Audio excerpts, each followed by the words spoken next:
অনেকে অভিযোগ করে আল্লাহ আমার এটা দেয় নাই, ওইটা দেয় নাই, আমি এটা পাই নাই, ওইটা পাই নাই। ও পায়, আমি পাই না কেন? ওর চাকরি হয়, আমার হয় না কেন? ওর ব্যবসায় লাভ, আমার লস কেন?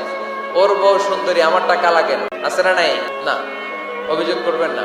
আপনি যেই অবস্থানে থেকে আল্লাহর কাছে অভিযোগ করতেছেন, আপনার এই অবস্থানে আসার জন্য অনেকে আল্লাহর কাছে দোয়া করতেছে। আপনি এই অবস্থানে খুশি না। অনেকে এই অবস্থানে আসতে চায়, তাদের স্বপ্ন যে তারা একদিন আপনার স্থানে আসবে, কিন্তু আপনি আপনার জায়গায় থেকে খুশি না। উনজুর ইলা মান হুয়া আসফালা মিনকা, তোমার চেয়ে যে খারাপ অবস্থায় আছে তার দিকে তাকাও, তাহলে তোমার মনের দুঃখ ঘুচিয়ে দিবে কে?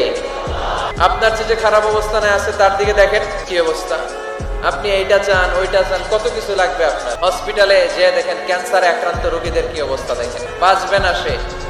ওরে যে জিজ্ঞেস করেন, ভাই আমি তো বাড়ি চাই, গাড়ি চাই, আমার অনেক অভিযোগ, আমি এটা চাই, ওটা চাই, তুমি কি চাও? ক্যান্সার আক্রান্ত রোগীটা বলবে, আমি কিচ্ছু চাই না, আমি খালি বাঁচতে চাই।